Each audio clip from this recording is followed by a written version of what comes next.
As long as I can remember, my family have been baking pavlovas and meringues, which are essentially delicious little fluffy piles of egg white and sugar. Now, I remember my grandma always used to tell me that I had to beat the egg whites in glass bowls, otherwise I'd never get the firm peaks that you needed to make meringues.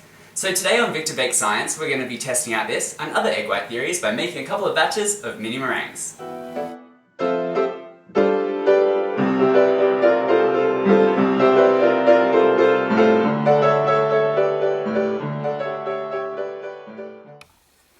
Now for this experiment, we're going to need 4 different, very clean bowls. Or in my case, 2 bowls, and the overwhelming urge to do the dishes. The first bowl is going to be glass, like my grandma suggested, and the second bowl is going to be metal, and we're not going to add anything weird to these. But in my second set of bowls, we're going to try adding a little bit of oil, or a little bit of egg yolk to see what happens.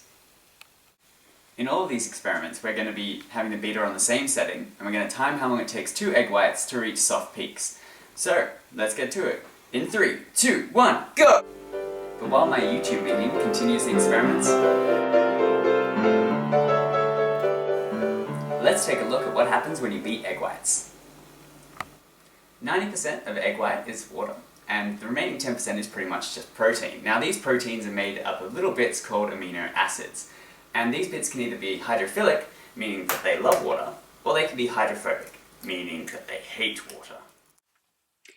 But when the long proteins are straight out of the egg, they're bunched up into little balls with the water-hating parts, unsurprisingly, on the inside. Now, when we beat egg whites and start putting air into the mix, the proteins start to change shape, so the water-loving bits can still be in the water, and the other bits can be in the air. Once we've tricked the proteins into unfurling, they start sticking to each other, and end up forming a network that traps the air bubbles within the mixture. This results in light, fluffy meringues once they've been heated in the oven. Of course, if you don't want it to end up tasting like the fluffiest scrambled eggs you've ever tasted, then you better add some sugar. But now it's time for the results. Tied in first place, we have the metal and glass bowls, at 1:05 and 1:07 respectively. In second place, we have the oil, which took about 1:48. And in last place, by quite a margin, we have egg yolk, which even after 5 minutes, still looked a little bit runny. So it seems that glass or metal doesn't really make a difference. All you need is a super clean bowl to make sure that the fats don't mess up your protein unfurling. Now, I've got to admit, after sticking to a glass bowl for a couple of years, Grandma actually came to the same conclusion that we did. And she ended up figuring out that it was probably that she could see that the glass bowl was clean, and that's why she was getting better results from it. So I may have cheated just a little bit. Thanks for the tip, Grandma! Final fact.